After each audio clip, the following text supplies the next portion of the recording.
Shalom pemirsa TVRI dimanapun Anda berada, semoga Anda tetap dalam keadaan sehat dan penuh sukacita.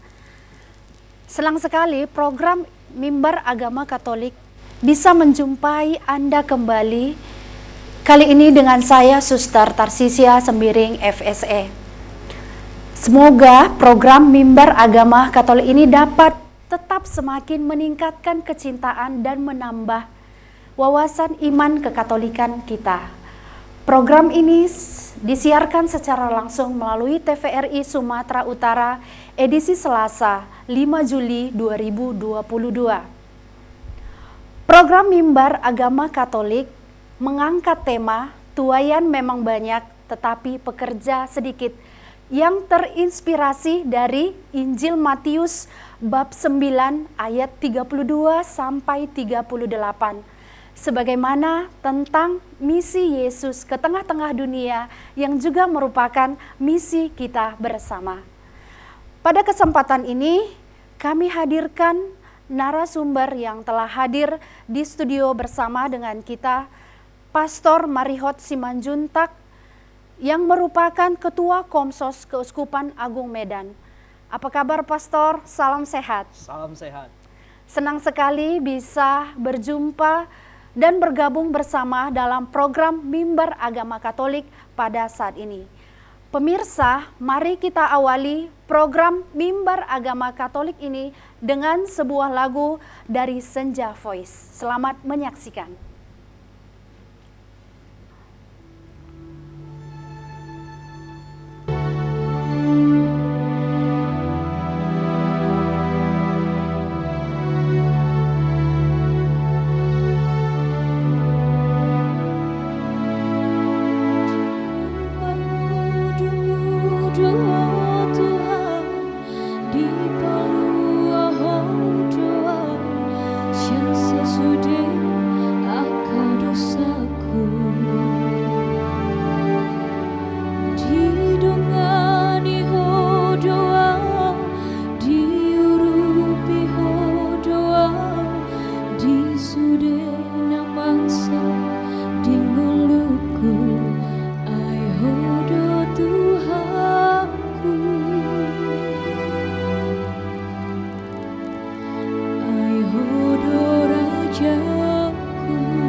Dang di lo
Marilah kita bersatu dalam doa, dalam nama Bapa dan Putra dan Roh Kudus. Amin.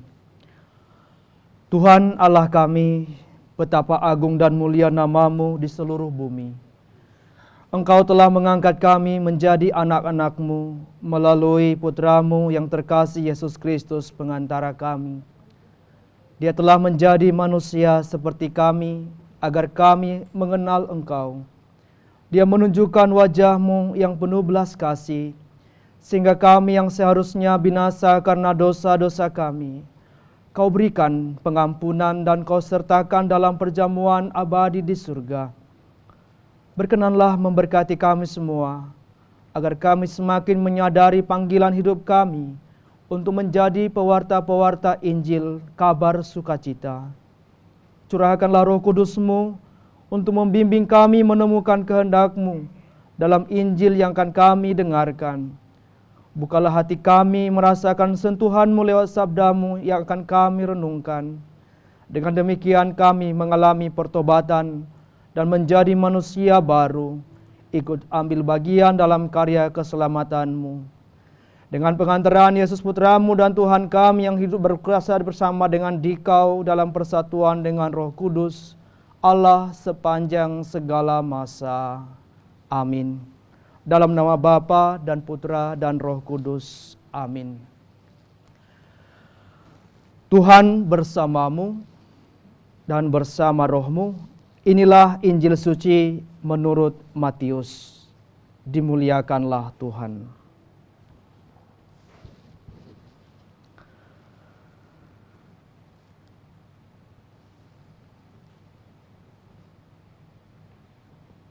Sekali peristiwa,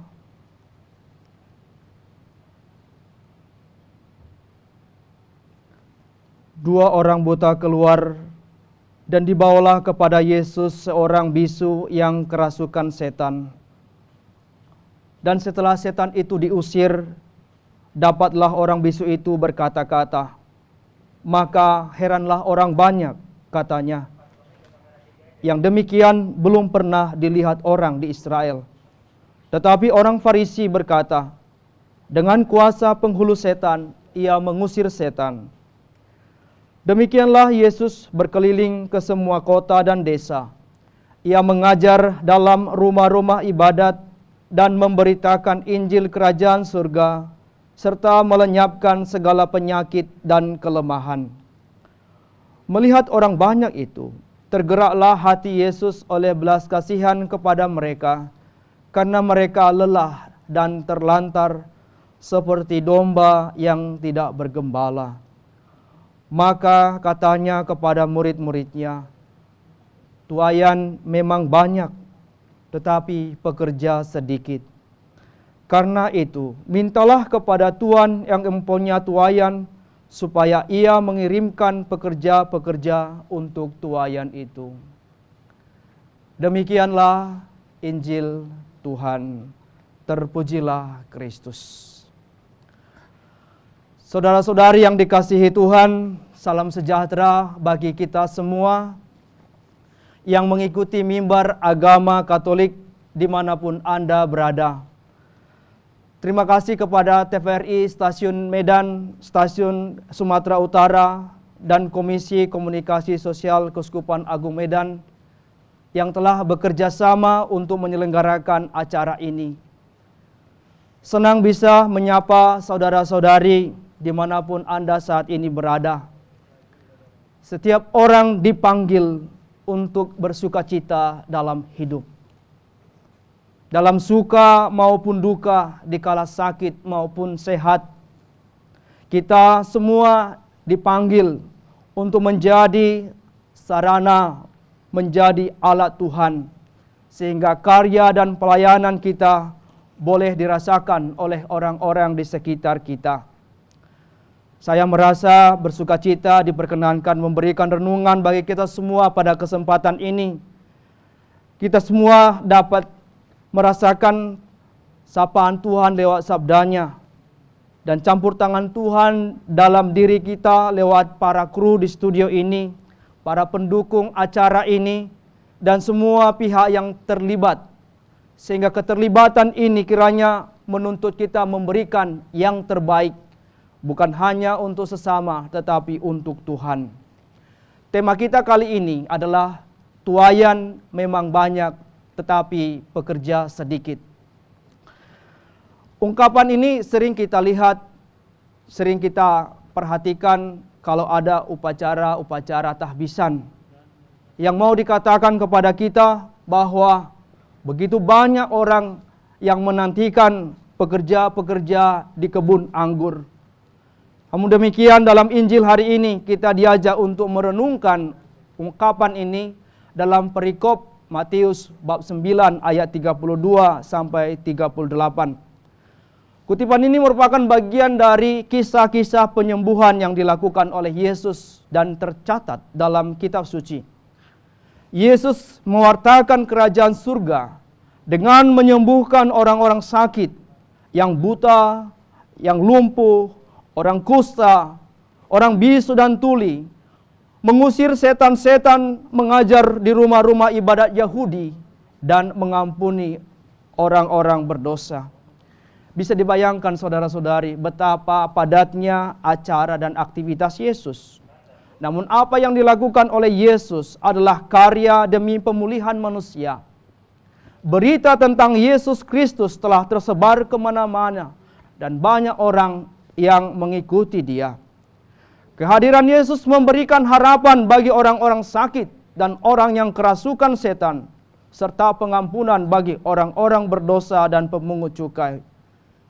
Yesus tidak hanya menyembuhkan orang sakit, tetapi Dia memulihkan relasi manusia dengan Allah. Dan Ia mengharapkan iman sebagai tanggapan atas kehadirannya.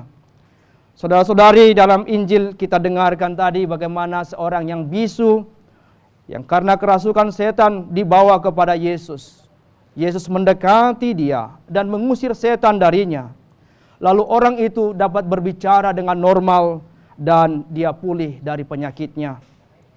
Penginjil Matius tidak panjang lebar melukiskan peristiwa penyembuhan itu agar para pembaca bisa fokus pada tugas perutusan Yesus Kristus. Namun demikian reaksi orang banyak dan reaksi orang Farisi menjadi sebuah permenungan bagi kita.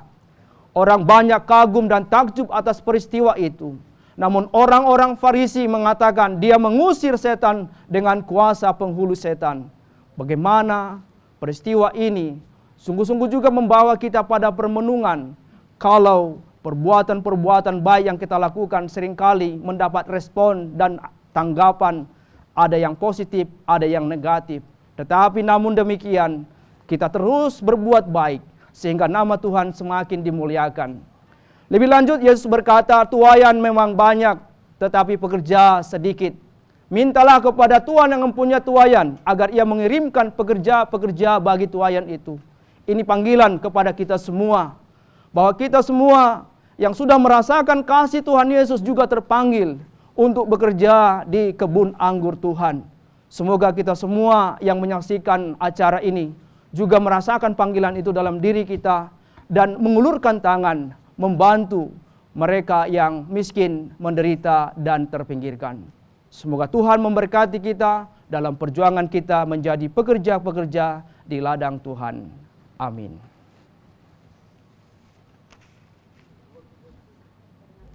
Selanjutnya kita akan mendengarkan sebuah lagu Gereja Bagai Bahtera yang dipersembahkan oleh Senja Boys.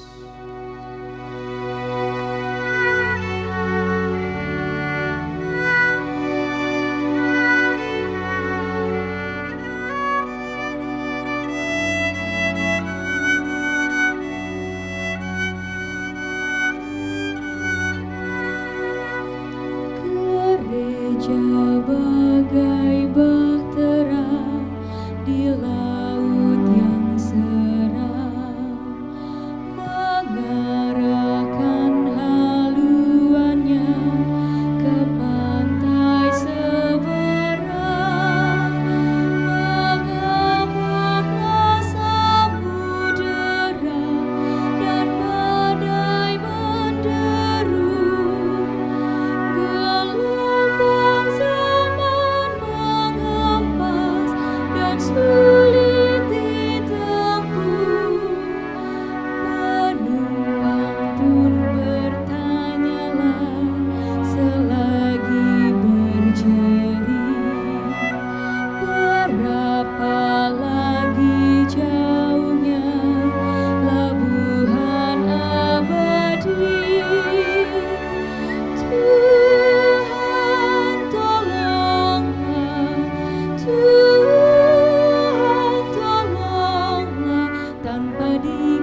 bagai bahtera di dalam tugasnya. Tentunya oleh Tuhan pun tak diberi berkat.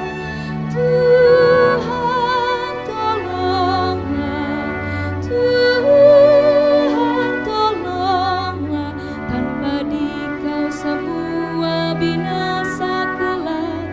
Ya Tuhan tolonglah, gereja bagai bahtera diatur awaknya.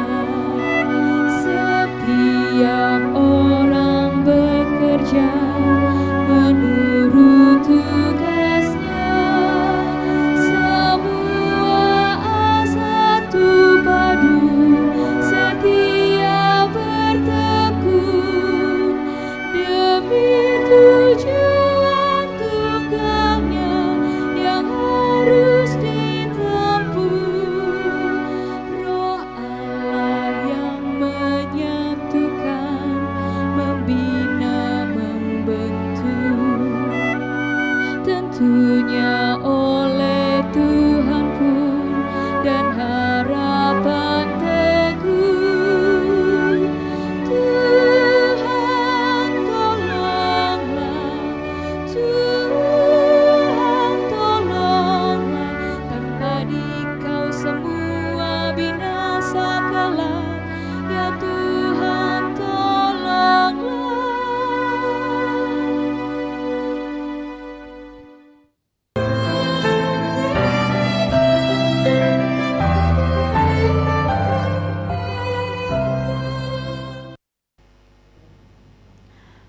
Pemirsa, masih bersama kami dalam program Mimbar Agama Katolik pada hari ini. Baru saja kita telah mendengar lagu yang begitu indah dan renungan dari pastor yang menghantar kita semakin mendekatkan diri kepada Tuhan. Pemirsa TVRI dimanapun Anda berada, sesuai dengan tema kita pada hari ini, tuayan memang banyak tetapi pekerja sedikit, yang terinspirasi dari Injil Matius. Kita langsung saja bersama dengan narasumber Pastor Marihot Simanjuntak berbincang-bincang bersama. Pastor, apa saja kegiatan pastor pada saat ini? Baik, terima kasih Suster Tarsisya. Kegiatan saya saat ini sebagai pastor vikaris atau pastor rekan di Paroki Santa Perawan Maria di Gandung Tanpa Noda, Katedral Keuskupan Agung Medan. Selain itu saya juga sebagai Ketua Komisi Komunikasi Sosial Keuskupan Agung Medan, dan beberapa hari dalam satu minggu itu saya bertugas juga sebagai pengajar di Sekolah Tinggi Pastoral Santo Bonaventura Keuskupan Agung Medan di Deritua, begitu Suster. Baik Pastor, sesuai dengan bacaan Injil kita tadi, ada kepercayaan disebutkan bahwa tentang kuasa jahat. Nah, di sini Pastor, apa pandangan orang Yahudi tentang bisu dan apa kaitannya dengan setan? Silakan Pastor. Baik, terima kasih Suster. Dalam Injil yang baru kita dengarkan dari Matius tadi, perikop itu diawali dengan kisah seorang bisu yang dibawa kepada Yesus. Ada kepercayaan kuno yang mengaitkan kelemahan dan penyakit sebagai perbuatan roh-roh jahat. Kita bisa nanti lihat dalam bab 8 ayat 28 sampai 34 juga kisah tentang dua orang yang kerasukan setan di daerah pekuburan di Gadara, dan kemudian setan itu masuk ke dalam rombongan babi yang terjun ke danau dan mati. Jadi orang bisu yang didekati oleh Yesus dalam perikop kita hari ini adalah orang yang dipercaya diakibatkan oleh setan, sehingga Yesus mendekati dia, mengusir setan, menyembuhkan penyakitnya sehingga dia bisa berbicara dengan normal kembali. Nah, dengan demikian saudara-saudara yang dikasihi Tuhan, seringkali memang dalam kepercayaan kuno itu sakit itu dikaitkan dengan perbuatan-perbuatan roh jahat. Itulah konteksnya, Suster. Baik, Pastor. Lalu bagaimana respon orang banyak atas kesembuhan orang bisu itu? Oke, setelah Yesus menyembuhkan orang yang bisu itu, orang-orang banyak melihat peristiwa itu dan kagum. Mereka takjub bahwa hal yang seperti ini belum pernah terjadi di Israel. Nah, demikianlah keheranan itu terjadi, tetapi belum sampai pada iman bahwa Yesus itu adalah putra Allah. Jadi pengakuan akan pribadi Yesus belum sampai pada iman. Nah, itu yang terjadi dalam respon orang banyak atas kesembuhan orang yang bisu yang telah sembuh itu. Kemudian bagaimana Pastor reaksi dan respon orang Farisi itu sendiri? Oke, kita dengarkan tadi bagaimana reaksi dan respon orang Farisi berbeda dengan orang banyak itu. Ketika orang-orang Farisi itu berkata dia mengusir setan dengan kuasa penghulu setan. Nah, menarik kalau kita mencoba mencermati bahwa orang-orang Farisi tidak mengakui karya-karya ajaib yang dilakukan oleh Yesus berasal dari kuasa Allah yang ada padanya. Sebuah penolakan yang akhirnya berpuncak pada peristiwa salib di Kalvari. Ya, baik. Kemudian kita lihat Pastor bagaimana juga reaksi Yesus. Dan sebenarnya apa yang diharapkan Yesus dari orang banyak dan orang Farisi? Dalam permenungan kita, memang kita semakin coba mengenal pribadi Yesus berhadapan dengan komentar-komentar yang ada di sekitarnya terkait dengan peristiwa penyembuhan orang bisu itu. Orang banyak memuji dia, kagum dan takjub, sementara orang Farisi meremehkan dia, mencemoohkan dia dengan mengatakan apa yang saya katakan tadi dalam Injil dikatakan dia mengusir setan dengan kuasa penghulu setan. Reaksi yang ditunjukkan oleh Yesus adalah dia tidak ambil pusing dengan itu. Kita dengarkan tadi bagaimana Yesus melanjutkan tugas perutusannya. Dia berkeliling ke semua desa dan kota. Dia mengajar di rumah-rumah ibadat dan dia melenyapkan segala penyakit-penyakit. Inilah yang sekali lagi mau ditunjukkan bahwa dalam pelayanan kita akan mendapatkan banyak komentar. Bisa memuji, bisa juga menjatuhkan. Namun kalau kita sungguh-sungguh mengandalkan Tuhan dan fokus pada pelayanan kita akan maju terus, kita terus melayani sehingga semakin banyak orang yang mengalami keselamatan. Inilah pesan yang mau disampaikan kepada kita berkaitan dengan komentar-komentar yang tidak bisa kita kendalikan. Bisa saja orang sepaham dengan kita, bisa juga orang berbeda pendapat dengan kita. Inilah yang ditunjukkan oleh Yesus juga ketika dia melihat orang banyak yang mengikuti dia dan kemudian hatinya tergerak oleh belas kasihan. Dia melihat orang banyak itu seperti domba yang tidak bergembala. Maka hati yang terdorong oleh belas kasihan membuat Yesus mau peduli kepada orang-orang banyak yang mengikuti dia, yang sudah lelah dan mengalami penderitaan karena terlantar tadi dikatakan dalam Injil. Inilah juga yang diharapkan oleh Yesus bagi orang yang melihat perbuatan-perbuatan ajaib adalah iman, pengakuan bahwa Yesus sungguh-sungguh putra Allah. Demikian yang bisa disampaikan Suster. Tadi dalam Injil Yesus mengatakan kepada murid-muridnya, Pastor, tuaian memang banyak tetapi sedikitlah pekerjanya. Dan kemudian dikatakan, mintalah kepada Tuhan yang empunya tuaian supaya ia mengirimkan pekerja-pekerja untuk tuaian itu. Kira-kira maksudnya di sini seperti apa, Pastor? Memang banyaklah tuaian tetapi sedikit pekerja. Gambaran ini merupakan gambaran dunia pertanian untuk menjelaskan siapa itu pekerja untuk tuaian dan bagaimana itu dihubungkan dengan perutusan para murid. Panggilan untuk menjadi pekerja akan terus diusahakan bukan hanya dengan usaha manusia saja, tetapi membutuhkan campur tangan Tuhan. Oleh sebab itu ketika Yesus mengatakan tuaian memang banyak tetapi pekerja sedikit, mintalah kepada Tuhan yang mempunyai tuaian itu adalah ajakan untuk senantiasa mendoakan campur tangan Tuhan agar mengirimkan para pekerja, agar Tuhan menggerakkan hati kita semua untuk terlibat dalam karya pewartaan Injil. Apapun status kita, apapun latar belakang kita, apapun pekerjaan kita, dan kita semua dipanggil oleh Tuhan untuk bekerja di ladang, di kebun anggur.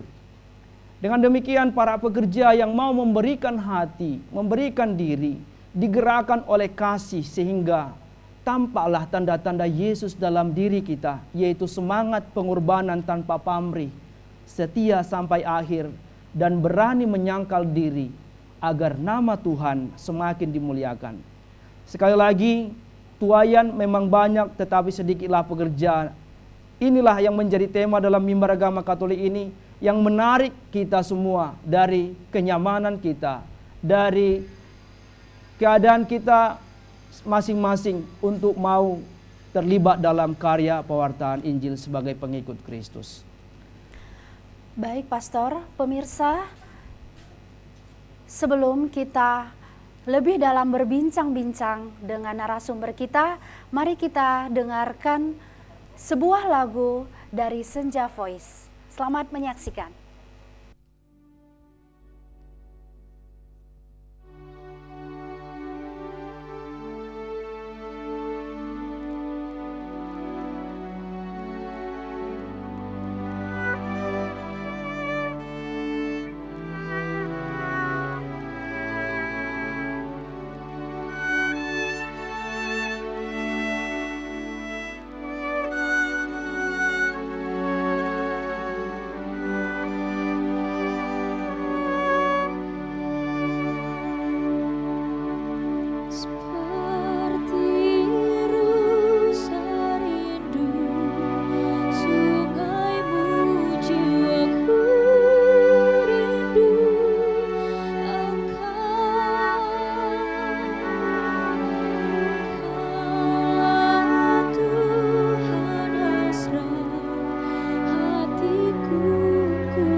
Medan, kota terbesar ketiga di Indonesia setelah Jakarta dan Surabaya yang menyimpan aneka keindahan. Berbagai bangunan bersejarah yang bertengger menanda Medan sebagai kota wisata.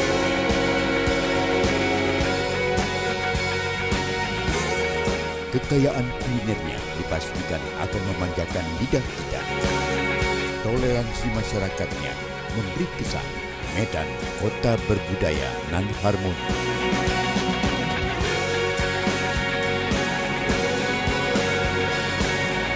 Gemerlap Medan di waktu malam menjanjikan lebih dari sekedar kehangatan.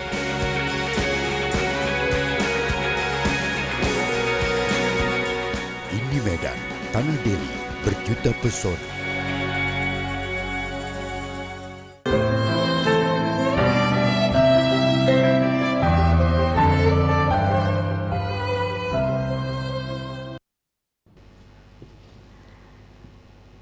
Pemirsa TVRI dimanapun Anda berada, masih bersama kami dalam program Mimbar Agama Katolik pada saat ini. Dan masih bersama dengan narasumber kita. Kita akan melanjutkan bincang-bincang kita lebih dalam lagi, tentunya masih dengan tema tuayan memang banyak tetapi pekerja sedikit, yang terinspirasi dari Injil Matius. Baik, Pastor, bisu dalam dewasa zaman kita sekarang ini, apa gambaran bisu dalam dunia kita pada dewasa zaman ini? Silakan, Pastor. Baik, orang yang bisu, orang yang tidak bisa berbicara. Dalam gambaran kita sekarang adalah orang yang tidak bersuara atau suaranya tidak didengarkan, tidak diperhitungkan, dipinggirkan. Dan ini cocok sekali dengan tema Sinode Para Uskup tahun 2023 yang persiapannya telah kita mulai di Keuskupan Agung Medan sejak bulan Oktober tahun 2021 yang lalu. Bagaimana kita merasakan bahwa dalam gereja kita ada kelompok yang terpinggirkan, yang suaranya kurang didengarkan atau tidak didengarkan, mereka yang ditinggalkan. Sehingga teman perjalanan yang diusung dalam tema Sinode Keuskupan Agung Medan kita rasakan menjadi sebuah perjuangan dan usaha kita. Bagaimana kita membangun persekutuan, berpartisipasi, dan bermisi. Nah, jadi orang-orang yang bisu dalam zaman kita sekarang di tengah-tengah gereja adalah orang-orang yang mungkin selama ini kita singkirkan dan kita pinggirkan. Baik, Pastor.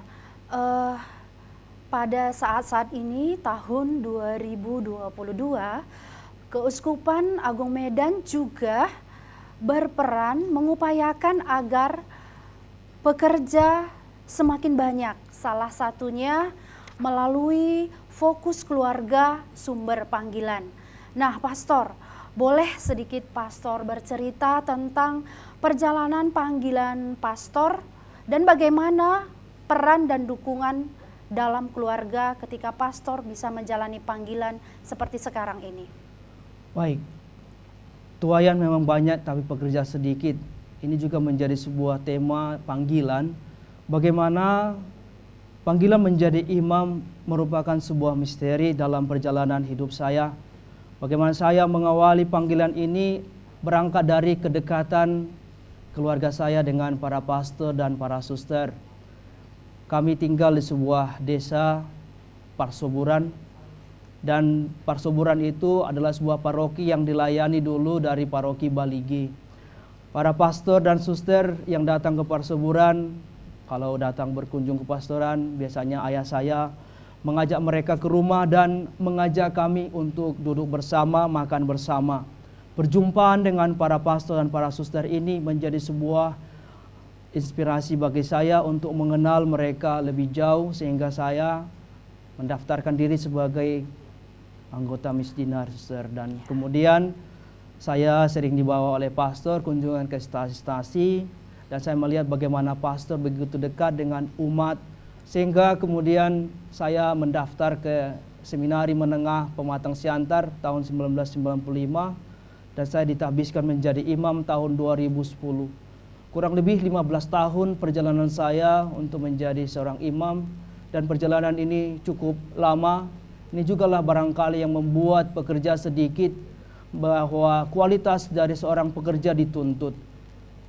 Dengan demikian, setiap kali kita dihadapkan dengan pelayanan-pelayanan, kita terpanggil untuk melihat apa yang umat butuhkan dan tergerak oleh belas kasihan untuk mengulurkan bantuan kepada mereka. Ini salah satu kisah panggilan yang bisa saya seringkan dalam kesempatan ini, Suster.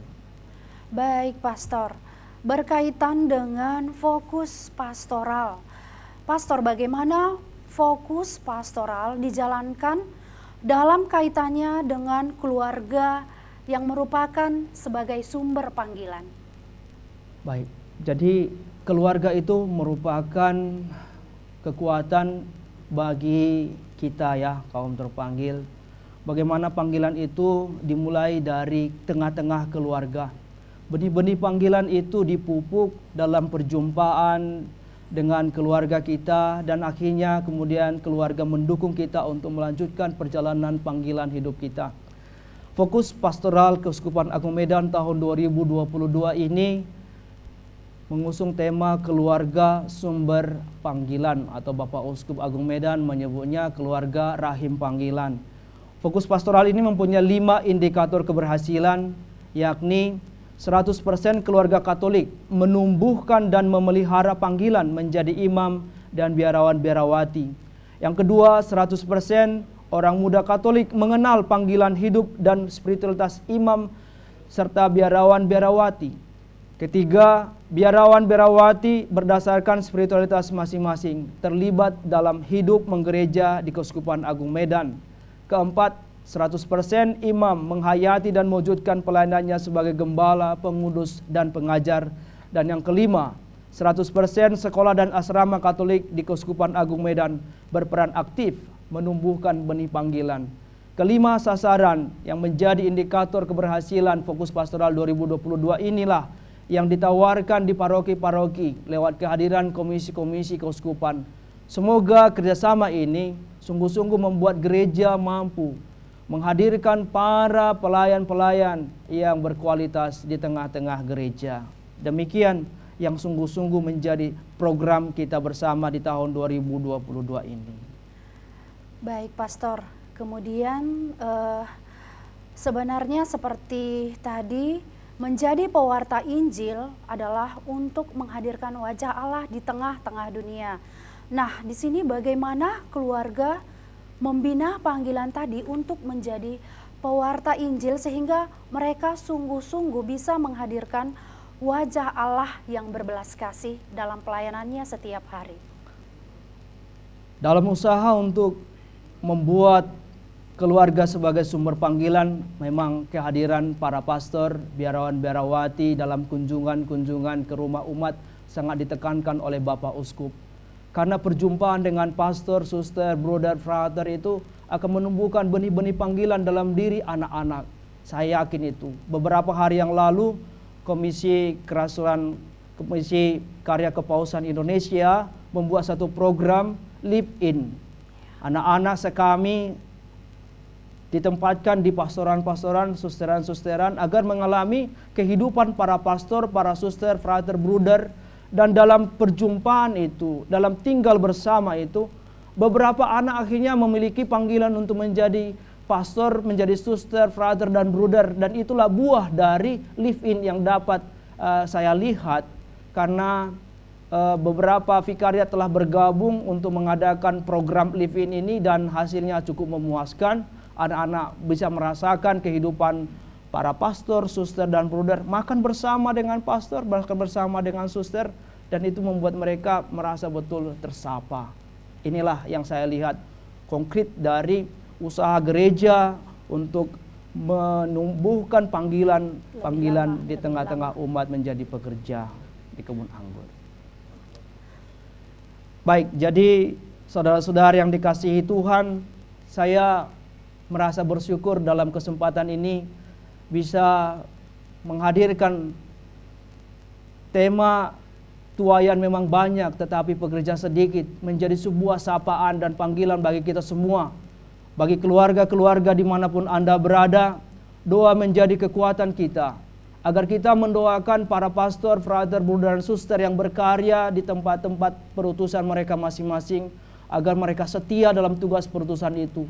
Kita juga berdoa bagi calon-calon imam, frater, bruder, dan suster yang di rumah-rumah pendidikan, agar mereka setia dalam tugas-tugas mereka, giat belajar, sehingga mereka kelak akan menjadi pekerja-pekerja yang berkualitas. Dan juga kita mendoakan keluarga-keluarga para pastor, bruder, suster, dan frater, agar mereka juga mengalami sukacita lewat pemberian mereka, persembahan hidup mereka. Dan tidak lupa kita mendoakan agar panggilan-panggilan dari tengah-tengah keluarga kita semakin tumbuh subur, agar semakin banyak pelayanan bagi Keuskupan Agung Medan. Sedikit lagi saya mau sampaikan dalam penutup ini, bahwa Keuskupan Agung Medan ini terdiri dari wilayah yang sangat luas di dua provinsi, Provinsi Sumatera Utara dan Provinsi Nanggro Aceh Darussalam. Dan saat ini kita paroki Keuskupan Agung Medan terdiri dari 63 paroki dan kuasi paroki, 1.302 stasi, dan 3.432 lingkungan. Semoga dengan luasnya ini kita semakin terpanggil untuk memberikan anak-anak kita menjadi calon-calon imam. Terima kasih untuk kita semua atas waktunya. Baik, terima kasih Pastor. Terima kasih atas kesetiaannya. Dan sekarang sebelum kita menutup perjumpaan kita dalam program Mimbar Agama Katolik pada hari ini, kami mengucapkan terima kasih atas kesetiaan kita bersama menyaksikan program Mimbar Agama Katolik pada hari ini. Maka untuk menutup perjumpaan kita, doa penutup akan dipimpin oleh Pastor Marihot Simanjuntak. Kami persilahkan, Pastor. Marilah kita bersatu dalam doa, dalam nama Bapa dan Putra dan Roh Kudus. Amin. Allah Bapa yang Maha Pengasih dan Penyayang, kami mengucap syukur atas berkat yang telah kami alami sepanjang acara ini. Semua ini bisa terlaksana karena campur tangan-Mu yang membimbing kami semua. Semoga permenungan kami tentang tuayan memang banyak, namun pekerja sedikit, mendorong kami untuk selalu mengarahkan hati, doa-doa kami, agar semakin banyak orang yang terpanggil menjadi imam, frater, bruder, suster, dan juga semakin banyak para pengurus gereja yang mau memberikan hati melayani di tengah-tengah gereja-Mu. Dengan demikian, gereja-Mu semakin berkembang, kerajaan-Mu nyata di tengah-tengah kami, dan kami semua mengalami sukacita dalam tugas perutusan kami. Doa dan permohonan ini kami sampaikan dengan perantaraan Yesus Putra-Mu, yang hidup dan berkuasa bersama dengan Dikau dalam persatuan dengan Roh Kudus, Allah sepanjang segala masa. Amin. Tuhan bersamamu Dan bersama rohmu. Semoga Allah yang Maha Kuasa memberkati saudara-saudari sekalian, memberkati tugas-tugas perutusan kita dimanapun kita ditempatkan, memberkati keluarga-keluarga yang menjadi tempat tumbuhnya benih-benih panggilan, dalam nama Bapa dan Putra dan Roh Kudus. Amin.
Tiki jumpanga dihagogo tani nanggalumbang pe kanggo rohaki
Tuhan.